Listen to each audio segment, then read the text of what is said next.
This story begins with a naked boy immersed in a strange liquid in the middle of the forest. The boy does not seem to know who he is, much less where he is.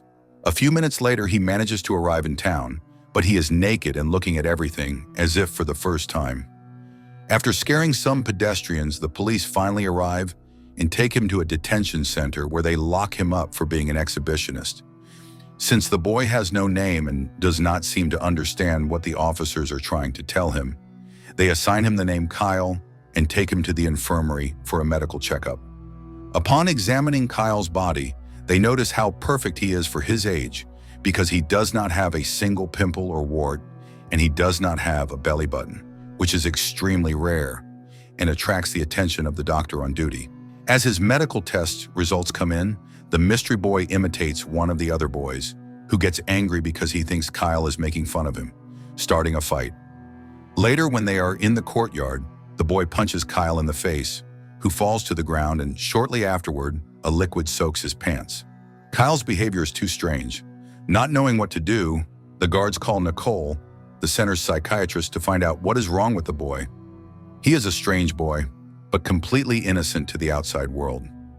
Nicole asks him to draw something, and like a printer, Kyle makes a detailed drawing of two people he has seen intimately in the woods. Since Kyle shows no signs of violence, Nicole decides to take him home to do more tests that might reveal the trauma of the trauma. Nicole believes that Kyle may have suffered trauma, and that is why he does not remember anything about his past. At home, Kyle's presence catches daughter Lori by surprise as she came out of the bathroom with a towel, not thinking that a perfect boy her age was there watching her.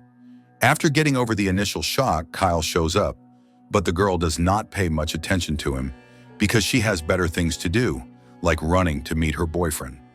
A few minutes later, Kyle goes out into the garden guided by a butterfly that he watches carefully. He hears music coming from next door, and upon entering, he meets a girl named Amanda. Amanda turns around and her face startles Kyle, who runs into the house and hides in the bathtub. Just then, Josh, Lori's brother, enters the bathroom with an adult magazine. As the young man enjoys the age-inappropriate photos, Kyle gives him a scare, and the boy runs to his mother, but forgets to hide the magazine. After punishing Josh, Nicole hears the doorbell. It is Carol, Amanda's mother, coming to complain about the scare Kyle gave her daughter this morning, but the girl seems attracted to Kyle. That evening, Stephen, the father of the family, returns home. Nicole introduces him to Kyle and tells him that the boy will stay with them for a few days. Something impressive happens during dinner, because Kyle says his first words, but they are in thuggish language like what he has heard from the other boys in the detention center. The next day, Nicole brings Kyle to her office to continue with his questions, and Josh takes the opportunity to give him a questionnaire. To their surprise, Kyle solves all the questions without any problem, which makes it clear that he is not stupid. After Kyle scores 400 on the IQ test, it is time to do something more to find out who he is and where he comes from. When Nicole tells her colleagues that Kyle has twice the IQ of Einstein, they give him an MRI and discover that the boy's brain is extraordinary. Not only is he developed to a point that humans have not yet reached, but the level of brain activity is through the roof, which means he is an alien or a robot. That night, Nicole takes Kyle home and has him share a room with Josh, who is none too happy about this situation. In the middle of the night, Kyle hears the door and sees Lori coming out. He decides to follow her until she arrives at a party. Kyle naively starts drinking alcohol, getting drunk, until the police arrive.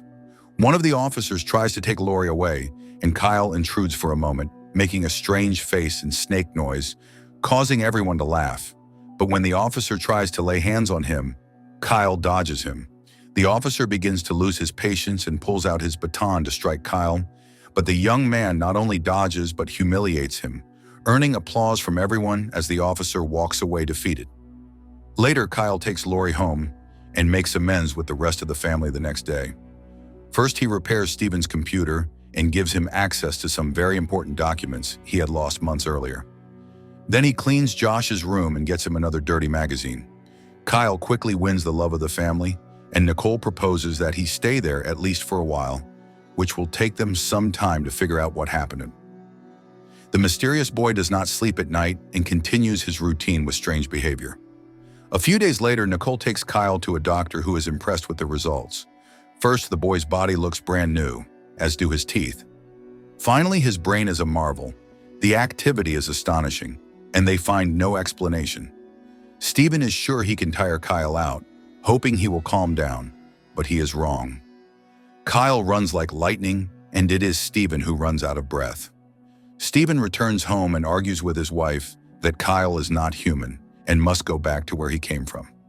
This discussion is overheard by Kyle himself, who runs off to find where he came from. Stephen does his best to find him, but the young man is nowhere to be found. They call the police, but are told that unless 24 hours have passed, they cannot do much.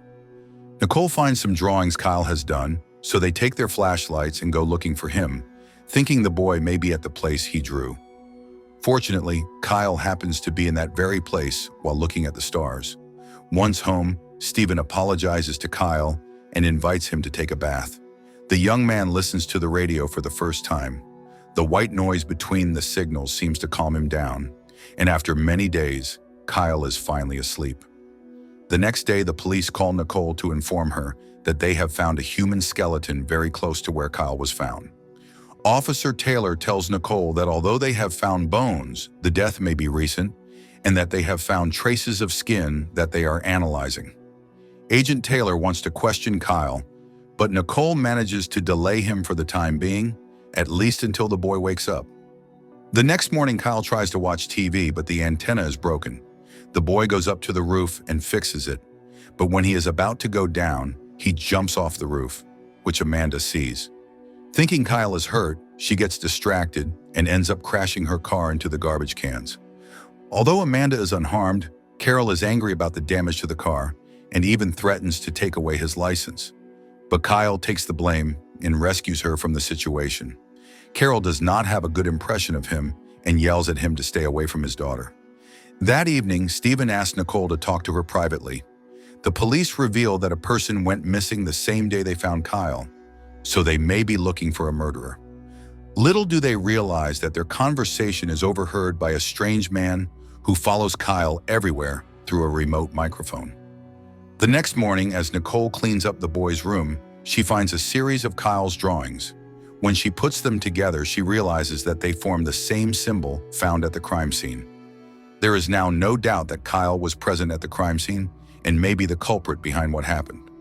Meanwhile, Amanda gets a job as a lifeguard, and Kyle, attracted to her, decides to jump into the water to be rescued. His plan works, but only because of a small miscalculation during the rescue, as one of his body parts involuntarily activates upon seeing the beautiful girl. Amanda goes to Nicole's house that afternoon to see if Kyle is all right, but the boy is not there.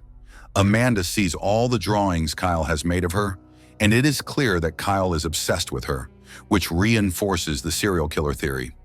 The next day, Kyle shows up at the pool because he wants to learn to swim.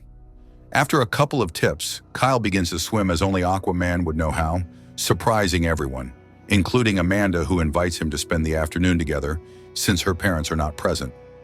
Once at her home, Amanda pulls out some drawings of her recently deceased father that are very similar to the ones Kyle has made of her. He wants to give them to her that night at the party they are going to.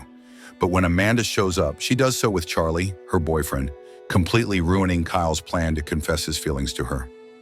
That night at home, the boy is plunged into sadness and continues to wonder who he really is. The next day, Nicole tells him that she has brought a friend to hypnotize him because this might help him find the missing part of his story.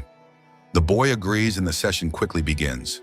Kyle is taken back in his mind to that night in the woods and can see the same boy who followed him struggling with another man whom he shoots several times and then runs away. Then Kyle says his name aloud, Tom Foss, and Nicole remembers that name from when she visited the police station. Tom is a new agent who recently moved to town, and this raises questions.